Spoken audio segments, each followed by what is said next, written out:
Welcome to a world without children.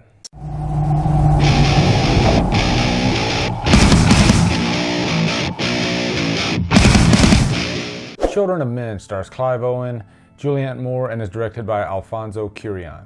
So guys, before I get started, I want to make you aware of a certain Facebook group called Cinebrew, started by my good friend Mariana from Impression Blend. And one thing I like about this group, and I wish I would have thought of this myself, is that they take 2 movies a month, one for the first half of the month and one for the second half. And you can review the movie however you want. You could do it on Letterboxd, or you could post a video review like I'm doing now. And we just discuss a certain film. And I think this is just, like I said, a great idea, and it's a lot of fun. And the first film that we decided to review is Children of Men. So I will post a link to that Facebook page for you guys. Go in there, check it out, and become part of the fun. Anyway, let's get on with the review for Children of Men. So Children of Men takes place in the year 2037, and it's kind of one of those post-apocalyptic type movies. The world has really just gone to shit. And to make matters even worse, there is something that is causing women to become infertile. So they can't have babies. And this happened years and years ago. So the youngest person on the planet is 18 years old. And that's where this movie starts off. This person died. The world was stunned today by the death of Diego Ricardo, the youngest person on the planet. The youngest person on Earth was 18 years, 4 months, 20 days, 16 hours, and 8 minutes old. And what's interesting is the youngest person on Earth is kind of a celebrity because, he's in the news and everybody's watching this. And everybody becomes fascinated with, the youngest people on the planet. But our main character of the movie, Theo, played by Clive Owen, he's not really concerned about this. He was married to Julian, played by Julianne Moore, and they had a child together, and then the child died. And so very early on in the movie, we see that he has been dealing with this tragedy in his life, and he really doesn't want to hear about the youth of the world until later when he runs into the character Key, who is actually pregnant. And so in a sense, he becomes reinvigorated, and his mission in life is to get her to safety and to get her to the human group who will study her fertility and find a way to inhabit the world again. And what I like about this movie is it's a really interesting premise, and it's unique. I mean, can you imagine a world where there are no children? And this really begs the notion that one day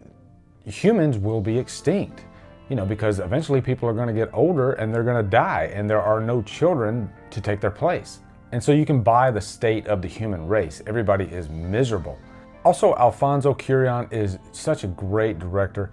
He did Gravity, and I thought that movie was just amazing. He can take a huge concept and really just focus on the characters, no matter how big the concept, and that's what he does in this movie and Gravity. The characters in Children of Men are all really interesting characters. Clive Owen is the main character of the movie. I mean, he is almost in every scene of this movie. In a way, he's kind of the guide from the start to the finish. You see the world through his eyes.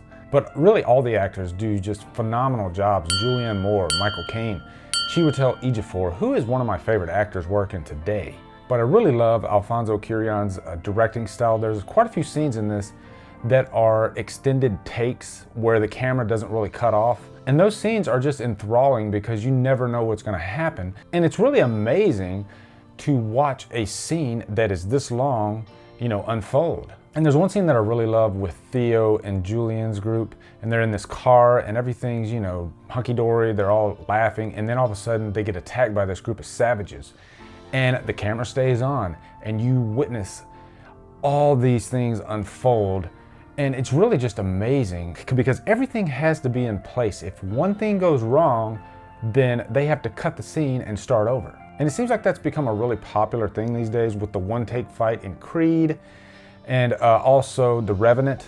Also the set design in Children of Men is just really spectacular because this is a completely new world. So you had to take, the current sets of London and wherever else they shot, and they have to make it look like a post-apocalyptic world. And you can see the hours and hours and hours of work that was put into these scenes on screen. And it really just gives you an appreciation for production designers. And finally, the score in this movie is really great, especially in the last third of the movie where they play this kind of operatic style of music. And I think it just adds an air of beauty to these scenes that are quite the contrast to that. You know, they're really gloomy and, you know, foreboding. As far as any cons for Children of Men, I would say it's not the type of movie that you can just throw on at any time. You have to be in the mood to watch it.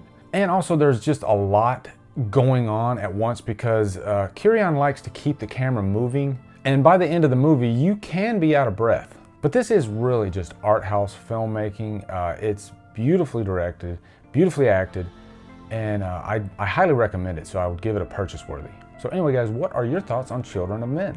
Looking forward to hearing them. Guys, thank you so much for watching. Subscribe to my channel, follow me on Facebook, Twitter, Instagram, and Letterboxd, and Humdrum out.